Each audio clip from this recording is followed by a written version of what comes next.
Ujujú. Pues muy buenos días a todos y bienvenidos a este cuarto y último día ya del 8º Congreso de Ciencia Sanitaria Internacional Online. Como todos los días, un placer teneros aquí en este evento un día más, que durante estos días ha reunido a miles de profesionales sanitarios con un objetivo que tenemos todos en común, que es que sigamos aprendiendo, que sigamos compartiendo ideas, que sigamos creciendo juntos en nuestro ámbito, que es la ciencia, la salud y la atención al paciente. Y durante estos días ya hemos contado con un programa muy enriquecedor. Hoy no va a ser la excepción, por supuesto. Yo os invito a que aprovechéis ya estos últimos días, que echéis un vistazo a nuestros webinars, que echéis también un vistazo a nuestras perlas científicas, que son pequeñas ponencias sobre temas que son muy interesantes y que abordan diferentes temas, diferentes especialidades, con un enfoque que es muy dinámico, es muy rápido y además es muy multidisciplinar. Así que, vamos, estoy segura que es que independientemente de la categoría de la que seáis o de vuestra especialidad, podréis sacar conceptos muy interesantes y muy importantes de estas perlas. Así que no las perdáis. Y bueno, hoy vamos a seguir con nuestros webinars en directo, que como ya sabéis son espacios que son ideales para que os conectéis y debatamos, hagamos reflexiones, intercambiemos ideas con especialistas de primer nivel. Y para comenzar el día de hoy, pues vamos a contar con la ponencia titulada Patología dermatológica en urgencias, por la doctora María Álvarez Gil, que es médico residente en medicina familiar y comunitaria en Valladolid. Muy buenos días, María. Buenos días, muchísimas gracias por la presentación, vamos, no podría estar más de acuerdo con todo lo que has contado estos días y sobre todo lo primero pues también agradeceros que me volvéis a invitar otro añito más porque ya es como una gran familia y vamos, yo me encuentro aquí como en casa, estoy encantada, así que muchas Totalmente. gracias. Muchas gracias. Pues si quieres, antes de que empiece María, únicamente ¿Sí? recordarle a todos los que están conectados que justo en la parte de abajo cuentan con un chat donde pueden hacer todas las preguntas, pueden hacer todos los comentarios y los vamos a ir luego comentando una vez finalice tu Fenomenal. presentación, ¿de acuerdo? Muy Y bien, ya con esto fenomenal. ya me voy, te dejo. Venga, muchas gracias, Miriam. Pues nada, efectivamente voy a hablar de la patología dermatológica en urgencias. Años anteriores hice también como un compendio de pues toda la oftalmología en urgencias, toda la otorrino en urgencias y este año vamos a hablar de este tema. Vamos a resumir un poquito toda esta especialidad en un contexto de eso, de un ámbito de un servicio de urgencias. Aunque también se puede aplicar a los servicios de urgencias de atención primaria, puntos de atención continuada. Y eso, como bien ha dicho, soy médico residente ya de último año en Valladolid. Mi centro de salud se llama Delicias 1. Así que nada, empezamos ya. Que tenemos una ventaja en dermatología, ¿no? Porque sabemos que la piel es un órgano, que es el órgano más grande de todo el cuerpo, el que tiene más superficie. Y tenemos dos ventajas. Una de ellas es que lo vemos. Toda la patología la vemos, como pues a simple vista o usando cualquier herramienta. Pues siempre podemos usar lupas de aumento o incluso los dermatoscopios en los que se ven ciertas características para diferenciar muy bien algunos tipos de manchas, tumores y tal. Y bueno, nos da mucha información, aunque no hemos venido a hablar de dermatoscopia en esta ocasión. Y luego, otra ventaja que tenemos es que hay muy poquitas urgencias vitales en dermatología, pero sí que es verdad que dentro de todas las cosas de derma que nos pueden venir, es muy importante que las conozcamos, ¿vale? Porque son poquitas, pero sí que son muy, muy importantes. Entonces empezamos, porque la mayoría de las veces nos vamos a encontrar cositas así. Nos vamos a encontrar que vienen con reacciones alérgicas de muchos tipos y muchas veces la urticaria, que seguro que ya los conocéis, pero es característicamente estos abones. Son abones evanescentes, vienen a urgencias porque son muy molestos, encima muchas veces no saben relacionarlo, es una causa desconocida, no lo relacionan con nada, ni con cosméticos, ni con jabones, les tienes que preguntar un poquito por todo, por alimentos, fármacos. Y son abones así como estos, de estas características, elevados, y lo más propio de ellos es que en 24 horas van cambiando de localización. O sea, esa lesión puede estar en 24 horas ahí, desaparecer y aparece otra diferente en otra. Pica mucho, entonces son muy molestas y por eso viene, y se llama aguda cuando dura menos de 6 semanas. Cuando es más de 6 semanas ya se considera una urticaria crónica y habría que hacer alguna otra medida. Entonces, ¿cómo lo tratamos? Lo vamos a tratar por el picor con unos antihistamínicos, normalmente ya de los grupos de nuevas generaciones que son no sedantes, y se suele dar uno al día. Sí que es verdad que se puede tomar hasta un máximo de 4 comprimidos al día. pero en principio se suele comenzar con uno o como mucho, si es muy intenso, cada 12 horas. Aunque, ¿qué pasa? Que cuando es muy intenso lo que añadimos es una pauta de corticoides. Se puede poner incluso, si es muy, muy molesto y ha sido una aparición muy brusca, pues algún bolo intramuscular, en casos más extremos, pero en verdad, pues con dar una pautita corta de, por ejemplo, de prednisona en esta dosis 0,5 kilos día, durante unos 5 días no haría falta hacer una pauta descendente.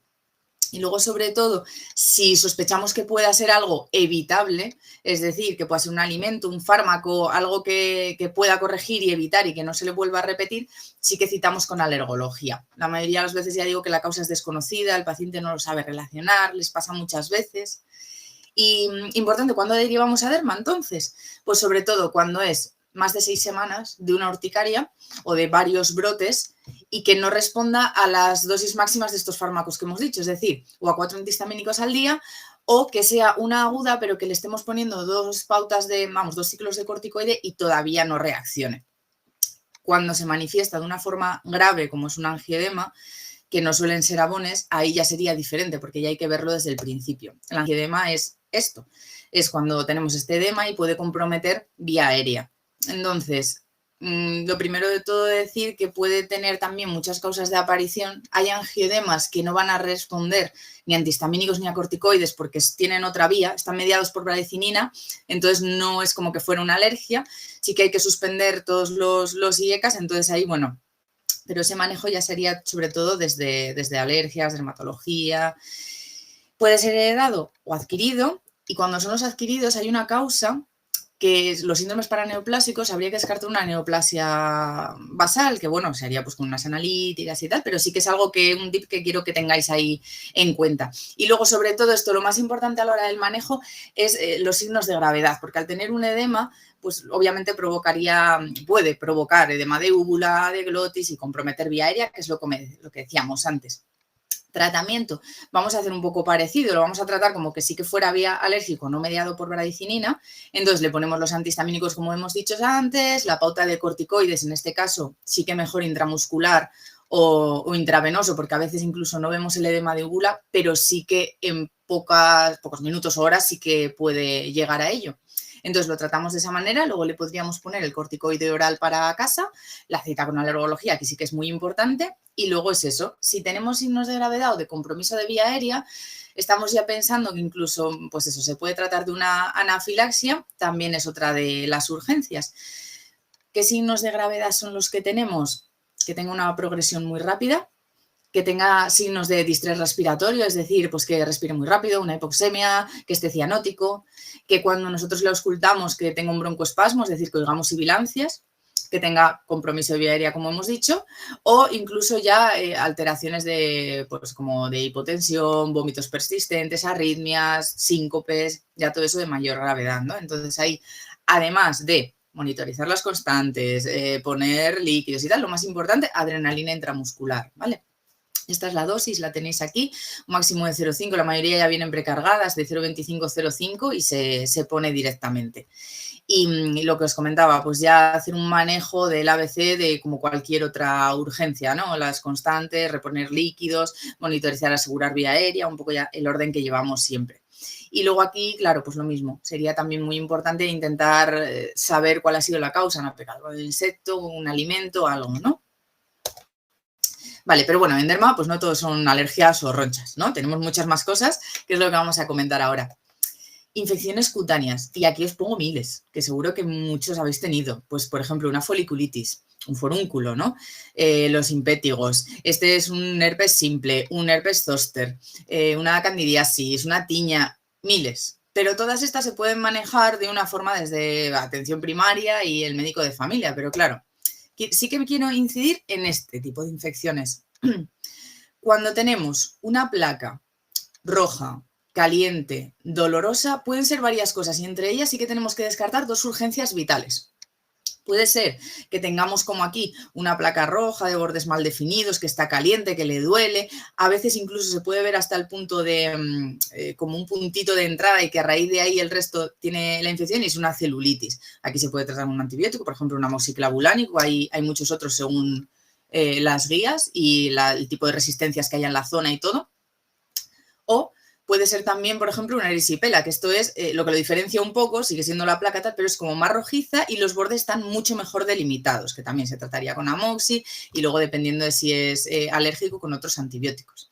Pero ¿qué pasa cuando la placa, sobre todo hay dos cosas que nos llaman la atención? Uno, que es un poquito más violácea que estas, que la celulitis y la erisipela, un poquito como más violácea y sobre todo la evolución. O sea, puede una celulitis ir ampliando bordes y todo, pero si de repente nos pasa de esta placa, que ya la estamos viendo, pues eso, caliente, más violácea y tal, y de repente empiezan a aparecer ampollitas, la progresión y el avance es muy rápido. Aquí, ojo, porque sí que puede ser es una fascitis necrotizante. El tratamiento es un desbridamiento quirúrgico, no se puede hacer otra cosa y luego todo intravenoso a raíz de ahí, pero lo primero es el desbridamiento y empieza a hacer zonas de necrosis. Entonces, esto sí que es muy, muy importante descartarlo y sobre todo, ya os digo, pues valorar un poco la evolución es lo que más nos va a dar la pista, además de que desde el principio ya lo estemos pensando, ¿vale? Hay otras fascitis de otras zonas, por ejemplo, la de Fournier, que es en la parte testicular, entonces pensamos un poquito en eso, ¿vale? Y luego otra de las cosas, la trombosis venosa profunda. También vamos a ver, igual no una zona tan localizada, pero sí que la extremidad roja, caliente, aumento de tamaño, con dolor. Y puede ser esto también, si lo vemos así, bueno, además de explorar para los pulsos y todo, pues sobre todo hacer una ecografía para ver si comprimen bien todas el sistema venoso profundo y pautar heparina, ¿vale? Estas son las dos urgencias que habría que diferenciar. Luego, causas autoinmunes, que también tenemos, sobre todo pénfigo vulgar y pemfigoide ampolloso. ¿En qué se diferencian? Porque las dos un poco se van a tratar con corticoides sistémicos, ¿vale? Inmunosupresión, esto sí que habría que derivarlos. Pues son bastante diferentes, aunque tengan unos nombres muy parecidos. El pénfigo vulgar, que es, digamos, el que es más grave, suele ser en personas de mediana edad, la mayoría suelen ser mujeres, y lo que les diferencia es que aparecen unas ampollas en la piel que son intradérmicas. Es decir, como vemos aquí en esta imagen, están metidas dentro de la dermis, entonces como tiene una capita muy fina por encima, tiene un Nikolsky positivo, que es decir, que a nada que se raspe, se rompen esas ampollas. Entonces, estamos rompiendo la barrera protectora de la piel y eso va a provocar muchas consecuencias a posteriori, puede dar infecciones y muchas otras cosas. Entonces, de ahí la gravedad.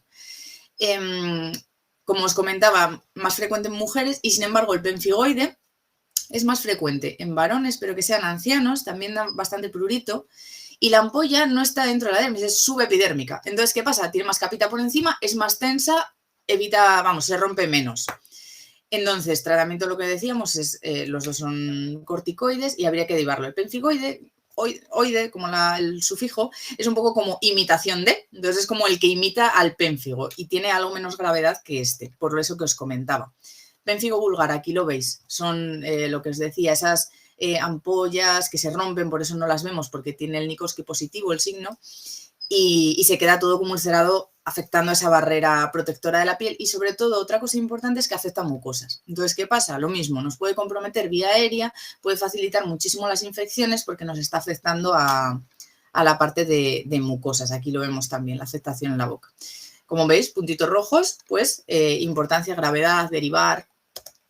Sin embargo, el pemfigoide ampolloso, ves que sí, las hay rotas, ¿no? Porque a lo mejor la más grande, pero veis aquí que son ampollas tensas, que les cuesta más romperse porque tienen mucha más capa y se mantienen. Recordad, en personas más mayores. Y luego hay otra también autoinmune, que es la dermatitis herpetiforme. Es característica porque tiene como vesiculitas y aparecen sobre todo en estas localizaciones, en codos, rodillas y en esa parte sacra y de glúteos. Entonces aquí sí que podemos, también son muy pruriginosos y además de poner el tratamiento un poco pues para evitar los antihistamínicos y todo, para evitar el picor, también habría que sospecharlo porque está relacionado con pacientes celíacos. Entonces intentar probar la dieta sin gluten y luego derivar, sobre todo para el seguimiento y porque hay otros tratamientos como la dapsona que ya se ponen más a nivel hospitalario y de dermatología. Vale, más cosas. Un paciente te puede venir por otra cosa, pero tú siempre te fijas en todo. Te fijas en cómo entra el paciente, en cómo te da la mano, en cómo habla. Pues otra de las cosas que también nos fijamos cuando exploramos, incluso muchas veces, si estamos auscultando por otro tema, es en las lesiones que tiene en la piel. Las lesiones pigmentadas son aquellas que con más probabilidad, pues eso, pueden ser un melanoma, ¿no? Al fin y al cabo sí que hay melanomas amelanocíticos, es decir, no pigmentados, Pero sobre todo esto es lo que no se nos puede pasar o tener como estas reglas en las que si vemos algo que nos sale de ojo o nos comenta algo el paciente, tenemos que estar bien al loro, ¿vale? Entonces, estas son las reglas del ABCDE, que las vamos a ver aquí en la imagen. Sobre todo, cuando una mancha es asimétrica, que no nos gusta mucho, sobre todo en los bordes, ¿veis la diferencia, no? Entonces, este tiene peor pinta. Son cosas que nos tienen que llamar la atención. Sin más, no significa que esto pues, sea algo malo, pero sí que nos tiene que llamar la atención porque vamos sumando puntos comprando papeletas, como se dice. Que tengan los bordes irregulares. La simetría se mide, por cierto, poniendo una línea, ¿vale? Y comparando un lado y el otro. Es decir, divides la lesión a la mitad, comparas un lado y el otro y ves si es simétrico o no. Los bordes es ver que los bordes sean regulares o irregulares. Esta es muy redondita, no simple. Que tenga más de un color. Cuando tiene 2, 3 colores, zonas blancas que suelen ser de regresión, ahí también un poquito al loro. Diámetro más de 5 milímetros, porque básicamente es porque nebus congénitos o nebus muy grandes es muy difícil controlar lo que está pasando dentro de esa lesión. Entonces es mejor vigilarla si crece y dentro de ella las partes que van cambiando, porque puede malinizar una parte muy pequeñita de un nebus muy grande, por ejemplo. Y luego, sobre todo, y lo más importante, que el paciente te venga diciendo que ese lunar la ha cambiado. Que ese lunar ahora le sangra, que ese lunar es más grande, que se le ha cambiado de color. Eso es lo que más nos tiene que llamar la atención, además de todo lo que hemos hablado, ¿vale? Entonces, esto también pues, son cosas importantes a revisar. Exantemas y toxicodermias, ¿vale? Un poco resumo desde el principio porque van a ser todos muy parecidos, aunque hay varios. Entonces, son máculas eritematosas, es decir, plano, rojo, no son purpúricas, que luego hablaremos de las vasculitis, no son evanescentes porque ya hemos visto que eso era la urticaria, ¿no? Esos sabones que desaparecían en 24 horas y que la mayoría lo que hacen es confluyen, o sea, son lesiones, pero que todas se van a juntar, sobre todo en tronco y extremidades. Y esto que he explicado es esto, estas imágenes que vemos aquí, ¿no? Aquí las vemos, unas de más de evolución, otras de menos. Entonces, cuando vemos esto, y sobre todo en un niño, lo primero que te viene a pensar es que pueda ser un exantema multiforme viral en específico, que es eso, que ha pasado un cuadro vírico, normalmente un adenovirus, y le aparece esto y se resuelve solo. Pero claro, hay que hacer una anamnesis, ¿no? Entonces, lo primero de todo le preguntamos, pues eso, ¿has tenido algún cuadro catarral previo? Que ya nos puede decantar por ahí. Si tiene ausencias de otros exantemas virales, que ahora os pongo un cuadrito de chuleta para que los tengáis, que sean más específicos, pues por ejemplo, pues eso, que sea una varicela, que sea un sarampión, ahora os lo pongo en el cuadrito a posteriori. Si ha tomado algún fármaco de forma reciente, sobre todo contar y siempre especificar en menos de 2 meses, porque ellos creen que es los últimos días, y no, es en los previos 2 meses. Que tenga criterios de Kawasaki, sobre todo en niños, importante, fiebre de más de 5 días, mucositis, conjuntivitis bilateral, adenopatías de más de 1,5 centímetros, lesiones palmoplantares, ¿no? Y exantemas polimorfos. Estos son un poco los criterios de Kawasaki que si los tenemos ahí un poco en chuleta y lo pensamos, pues en niños también es importante descartar. Y luego de cualquier otro síntomas, ¿no? Y de otros signos. Tratamiento es autolimitado, 10 días se suele ir, se le explica a los papis para que no se alarmen, se pueden poner un poco alguna pomadita de corticoide en unas zonas que le molesten mucho, sobre todo porque no le vamos tampoco a bañar en corticoides y luego si le pica, pues claro, un antihistamínico, ¿vale? Y aquí este es el cuadrito que os comentaba, ¿veis? Pues aspectos para que tengáis la chuleta de lo que es, por ejemplo, una varicela, lo que os tenéis que fijar en el sarampión, el parvo, la mononucleosis y el síndrome de mano, pie, boca, que la mayoría pues muy frecuentes en pediatría, en niños. ¿Vale? Cuando tenemos un exantema morbiliforme farmacológico, como podéis ver, he puesto las mismas fotos. ¿Por qué? Pues porque es que se va a presentar de la misma manera. Es lo mismo que hemos explicado. Pero claro, le preguntamos por el cuadro catarral, nos puede decir que sí o que no, pero cuando le decimos algún fármaco reciente e insistimos en los 2 meses previos, pues te pueden contar que sí, que sobre todo entre 1 a 2 semanas del inicio del fármaco, pues que empezó con esta clínica. Con más frecuencia lo que lo suelen ocasionar son antibióticos, antiepilépticos y allopurinol, pero hay muchísimos fármacos que lo pueden dar. Sobre todo, la causa suele ser por hipersensibilidad de tipo 1, entonces no es una alergia, o sea, no es IgE mediada, entonces no hay riesgo de anafilaxia, ¿vale? Eso sí que es importante explicarlo porque es mediado por esta vía. Criterios de gravedad, y esto se va a repetir en todos los exantemas y toxicodermias que os voy a ir contando. Sobre todo, fiebre, o sea, por coherencia, fiebre, malestar general y la clínica que sea sistémica, coherencia. Edema facial, lo hemos visto ya antes con el angioedema, pues por si compromete vía aérea. adenopatías, porque también nos está indicando que eso se ha generalizado, se ha extendido, afectación de mucosas, por lo mismo, por la gravedad de al afectar barrera de mucosa y a la hora de favorecer infecciones, y sobre todo también por si afecta vía aérea. Y el signo de Nikoski, lo que comentábamos, lo de que al rozar la piel que se desprende y esas vesículas se abren, afecta a la barrera, provoca infección, incluso sepsis. Entonces, esos son los signos de gravedad. Todos muy coherentes, que no hace falta tener la lista ahí, o sea que se ve, lo puedes ver y es razonable. ¿Tratamiento de esto? Pues simplemente retirar el fármaco que sospechamos que lo ha podido generar, derivar a la alergología para hacer un estudio de ello y luego, pues eso, podemos poner los corticoides tópicos, como hemos dicho antes, y los antihistamínicos, ¿vale? Igual que la anterior. ¿Qué pasa cuando hablamos de algo ya más grave? El síndrome de Stevens-Johnson o la necrosis epidérmica tóxica, como podemos ver, son lesiones que también es a causa de un fármaco, pero tienen una mayor gravedad, tienen una mortalidad de un 30% incluso. El Stevens-Johnson, la característica es, porque son un poco lo mismo, simplemente es Stevens-Johnson afecta a menos del 10% de toda la superficie de la piel y la NET a más del 30% de la superficie de la piel. Ahora veremos unas fotillos. Estos de aquí es un Stevens-Johnson, este niño. Entonces, le volvemos a hacer la anamnesis, volvemos a preguntar desde el principio. Le preguntábamos, virus previos, catarros, fármacos recientes en menos de 2 meses, y te dicen que sí, que en el último mes, entre los 4 y 30 días, que han iniciado algún fármaco. Hay muchos que lo producen, pero estas son las familias más frecuentes: antiepilépticos, antibióticos, también la inmunoterapia.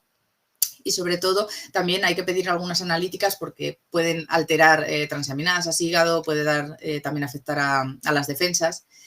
Y ¿qué es lo que vemos? Vamos a ver unas máculas, que las vemos por aquí, que son rojizas, eritematosas y que van a estar salpicadas por muchas zonas, pero sobre todo lo más característico es cara, afecta también a mucosas, como vemos, palmas de las manos, aunque está por otras zonas, vemos ahí también piernas y todo. Y también tiene como unas pequeñas ampollitas flácidas que lo que hace es que se erosionen. ¿Os acordáis del pénfigo que he contado, no? Pues un poquito de esa manera. Entonces, afecta a mucosas, como os he dicho, pero a todas, no solo a la boca. Como veis aquí, también afecta a mucosa ocular, entonces van a notar como arenillas en los ojos, como que les quema un ardor, van a tener erosiones también incluso a nivel genital. Y son todo cosas que tenemos que explorar. Al fin y al cabo, lo que les pasa es que les duele la piel, ¿vale? Y aquí tenemos las fotos de una NET. Como veis, es mayor superficie, más de un 30% de superficie corporal, y pasa lo mismo, ¿vale? Que se va, primero está así, pero luego, como veis, se va abriendo y acaba de alterar toda la barrera, y por eso tiene una mortalidad del 30%, porque puede dar alto grado de bacteriemia, perdón, y hacer una sepsis.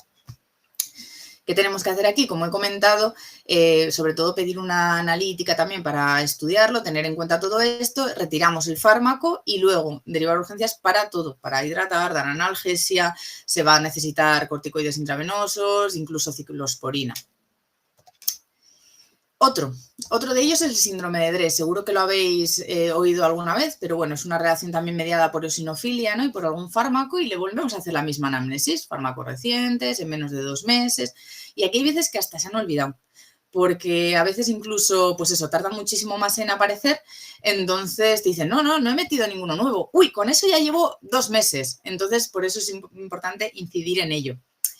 También familias son múltiples, aquí os pongo algunas, lo mismo, antibióticos, antiepilépticos, las que sean, y luego tiene una mortalidad del 10%, y aquí os pongo la analítica que habría que pedir, porque sí que necesitaríamos, bueno, además de pedir un hemograma, el frotis, porque sí que altera bastante y todo, a nivel hepático, de hemostasia, perfil renal, incluso cardíaco, puede afectar a todos esos órganos, hacer un fallo sistémico. ¿Qué tenemos que descartar también? Sobre todo hacer serologías, porque a veces reactiva alguno de los virus, ¿vale? Y porque además, si las tienes de base, pues el daño hepático puede ser mayor. Entonces, estos son un poquito los estudios que habría que hacer. Aquí os pongo la chuletilla de los criterios para diagnóstico del síndrome de Dres, que tampoco los voy a nombrar uno a uno, pero es una chuletita que, aunque no nos la sabemos de memoria, si pensamos en ello y la tenemos guardada en algún sitio, pues le podemos echar un vistazo y ver si cuadran todos alguno de estos tips.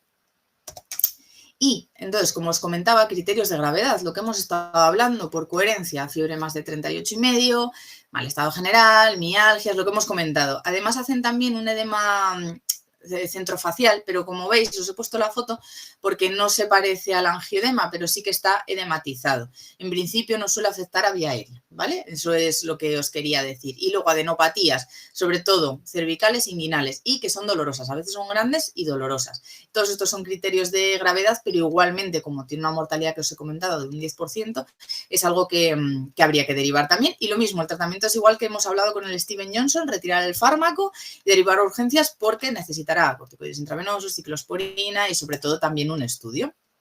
Vale, tenemos otra, toxicodermia, que es la PEGA, es la pustulosis exantemática aguda.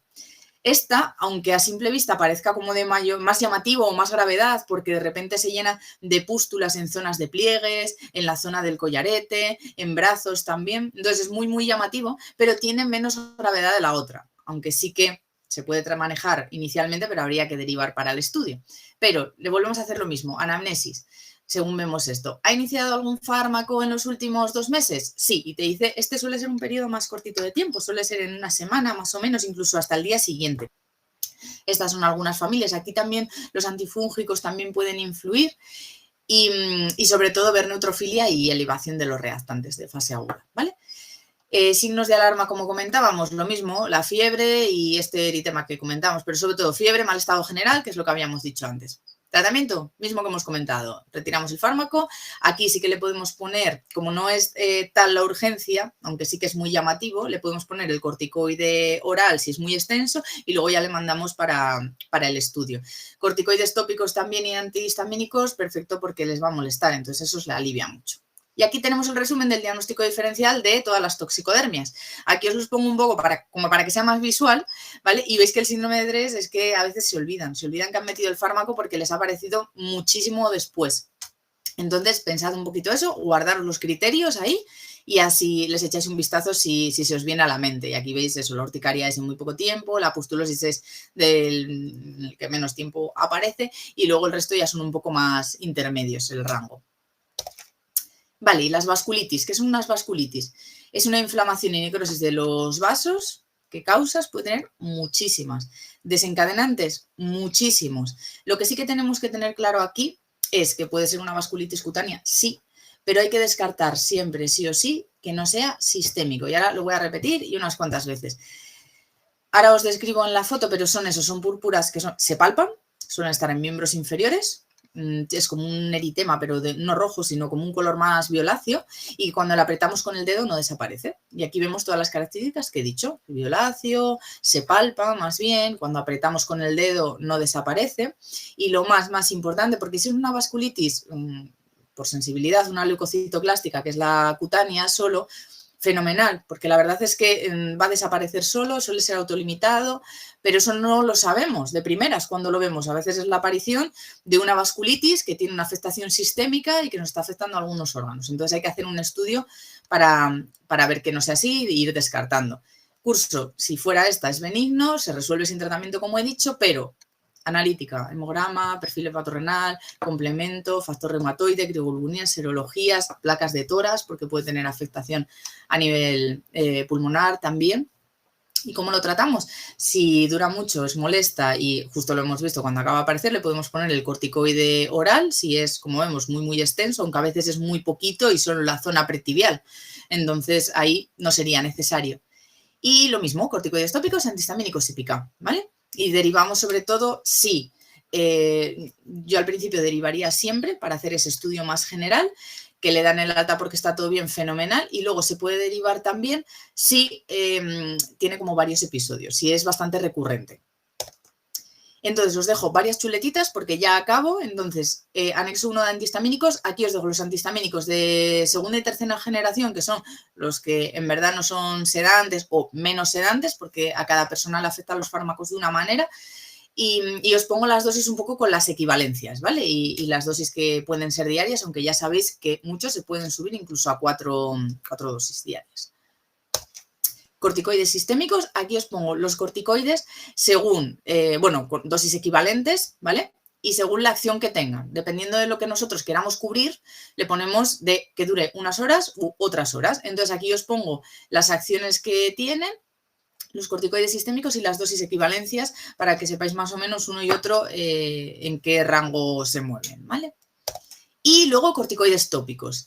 Aquí yo obviamente, como muchas veces no los conocemos por los nombres compuestos de principio activo, que es más complejo, he puesto muchísimos laboratorios, pero muchísimas marcas de corticoides tópicos para que, como son muchas veces las que más suenan, pues para que las tengáis ahí, ¿vale? Y están clasificados según la potencia. Lo mismo, nosotros tenemos una lesión y no es lo mismo, por ejemplo, una lesión en párpado, que tenemos que usar un corticoide seguramente de potencia bajita, con una hidrocortisona al 1%, pues por ejemplo nos valdría, a que no que tengamos, pues por ejemplo, en la zona vulvar y que estemos sospechando que es un líquen, por ejemplo, y ahí tenemos que usar de potencia muy alta, en una persona mayor, pues tenemos que usar a lo mejor el clobetasol al 0,5, ¿vale? Entonces os los pongo aquí clasificados para que sepáis, dependiendo de la lesión y de la zona de la piel o en las manos, por ejemplo, que se necesita algo más potente, pues para que tengáis un poco donde elegir y tenéis clasificados los corticoides. Y así que nada más, esto es un poco todo lo que quería comentar. Os pongo esta frase de que si la piel hablara diría gracias por escucharme. Y lo más importante, protector solar. Me parece que lo dicen todo y digo, no me puedo ir de esta charla sin decir que muchas de las lesiones, incluso aunque sean alérgicas o tal, empeoran con el sol y sobre todo cuando nos vamos a neoplasias, ¿no? Con lo que hemos comentado, las lesiones melanocíticas. Si la protección solar es esencial y desde siempre, desde pequeños. ¿Por qué? Porque la piel tiene memoria. La piel cuando se quema de pequeño eso no se olvida, entonces son un poco esas quemaduras las que van causando ese daño con el tiempo. Y genera luego un cáncer de piel. Entonces, nada, protección solar es lo más importante y si te la pones así, mejor. Y cuando te apliques una fina capa, pues nada, tú toda la crema y el protector solar ahí. Así que, nada, muchísimas gracias por escucharme, espero que os haya sido de utilidad y ahora si tenéis alguna dudilla y yo os la puedo solucionar, pues estaría encantada de ello. Muy bien. Ay, pues una presentación súper completa. Felicitarte porque, vamos, nos has traído hoy yo creo que un compendio súper completo, muy claro, muy bien estructurado. Vamos, yo creo que has cogido todas las patologías dérmicas que hay. Muy completo. Al menos lo hemos intentado. Y además, bueno, es que lleno de pequeños tips que lo hace también muy práctico. Es además una ponencia que resulta muy útil para los profesionales de distintas especialidades. Y es que, a ver, es que son estas manifestaciones pueden surgir de manera inesperada en cualquier contexto clínico. Por eso, muy útil. Así que, enhorabuena, porque tiene mucho rigor, ha estado muy claro y tiene muy buena aplicación práctica el tema. Así que, fenomenal y muchísimas gracias. Vale, pues sí que tenemos por aquí unas cuantas preguntitas. Vale. A ver, la primera que tenemos por aquí nos pregunta Rodrigo. Buenos días, yo trabajo en una farmacia y lo que más llegamos a ver son reacciones alérgicas a nivel dérmico, así como eczemas. No obstante, a la hora de dar una opinión al paciente, nos es complicado diferenciar entre un eczema de una reacción alérgica. ¿Nos podrías dar algún tip? Sí, alguna cosita. Sí que es verdad, en la piel, como en muchísimas cosas de medicina y del ámbito sanitario, es importante la evolución.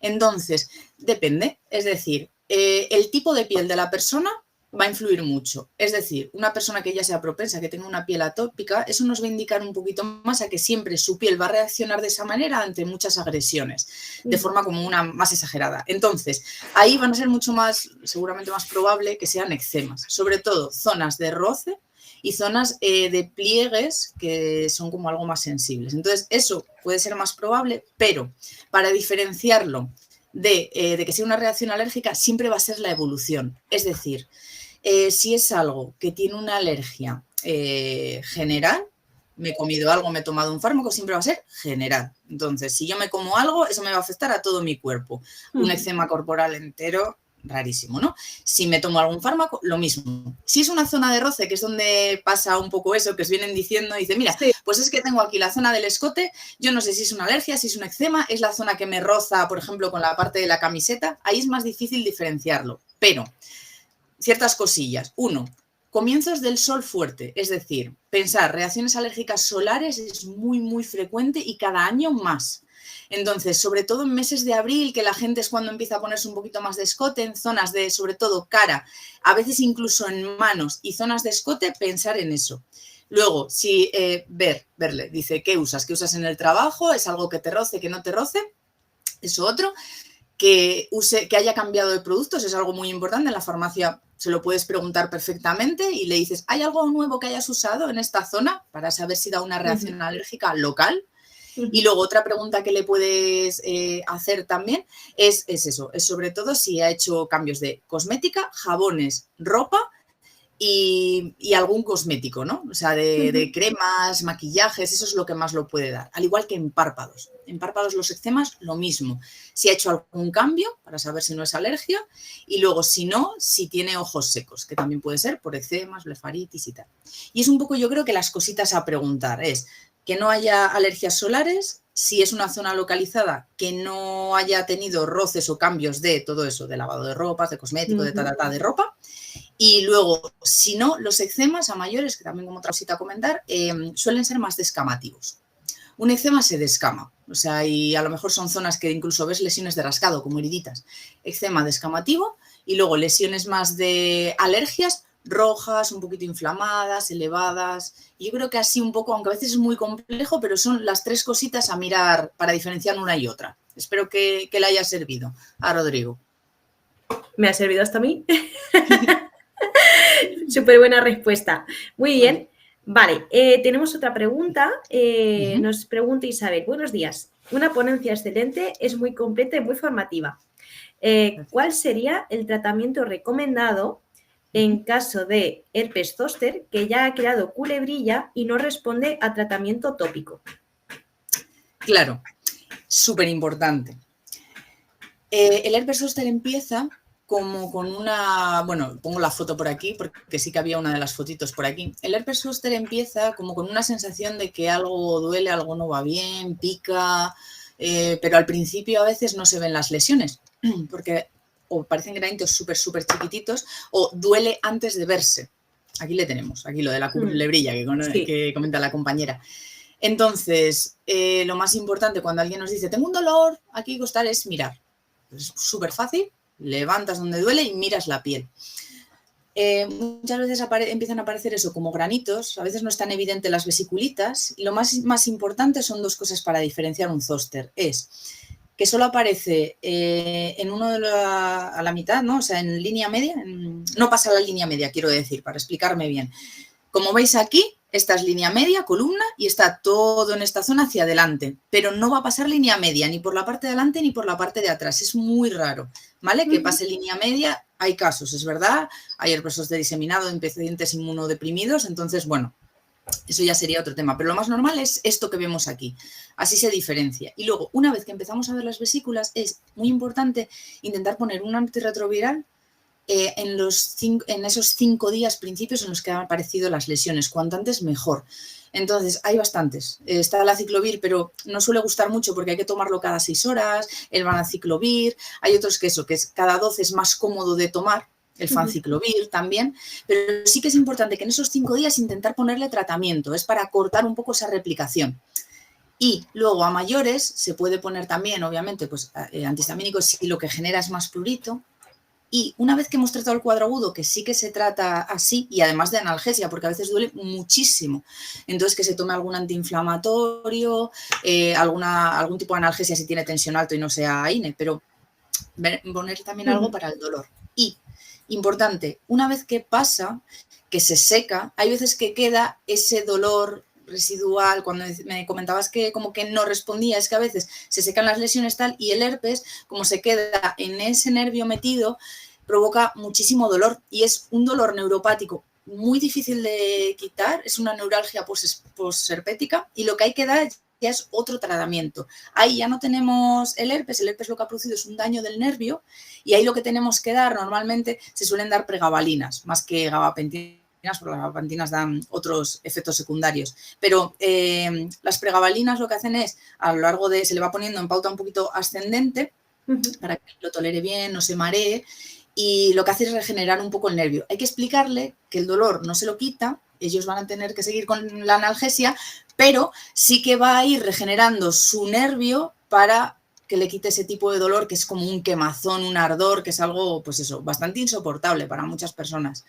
Entonces, como el virus en sí no lo podemos quitar, porque una vez que hemos pasado la varicela, ese virus se ha quedado ahí viviendo en un nervio, ya que ha estado más años que la tarara, pues lo que tenemos que hacer es eso, es mejorar. Primero, tratarlos del principio y luego, para mejorar la neuralgia posherpática, intentar regenerar ese nervio que ha dañado el virus.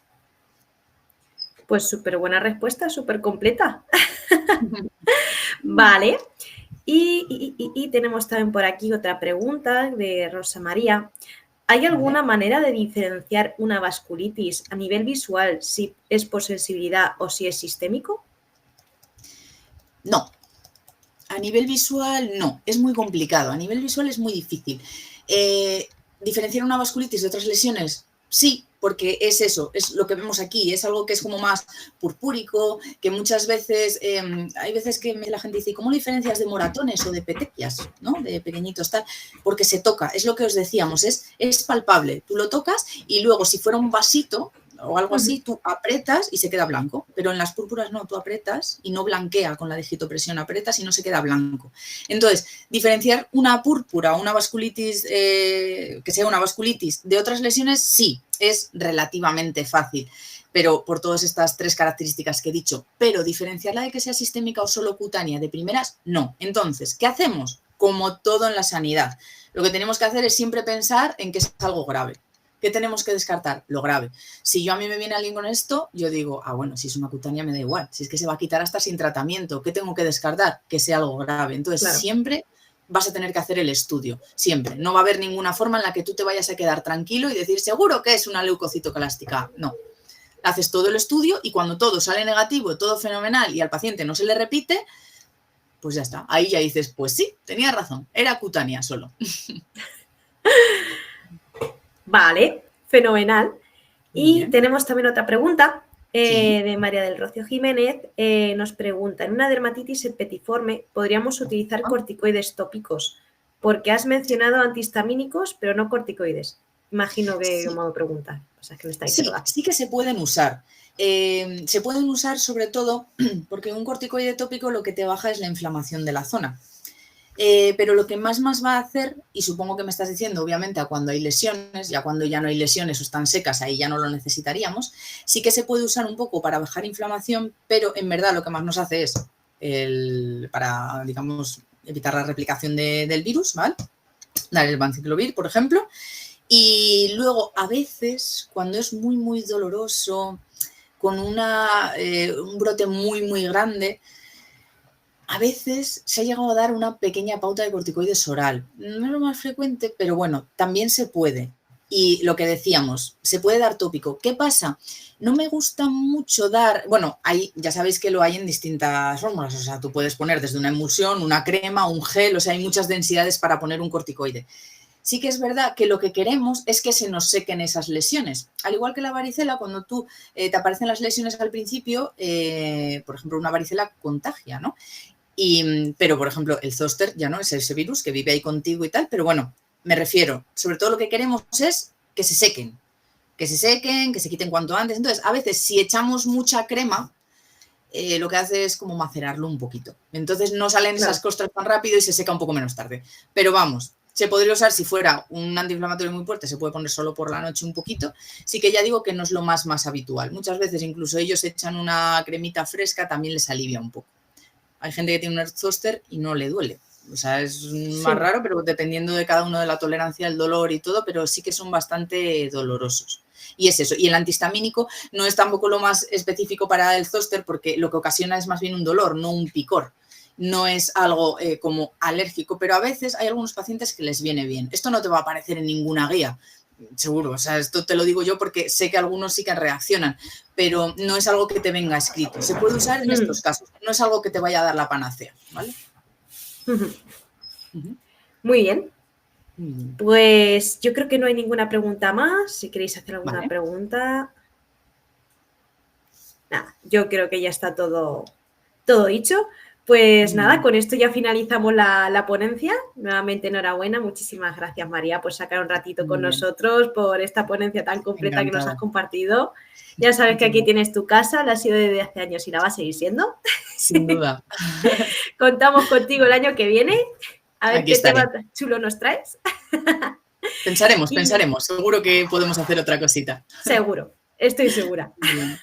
Pues muchísimas gracias por todo. Muchísimas gracias. Muchísimas gracias también a todos los congresistas que estéis al otro lado de la pantalla y no os vayáis muy lejos porque ahora a las 11 vamos a tener otra ponencia llamada Tecnologías aplicadas a la rehabilitación con la doctora Carmen Lucía Hernández Stender y el doctor Luis Martín Sacristán. Muchísimas gracias y nos vemos en un ratito. Hasta luego. Adiós.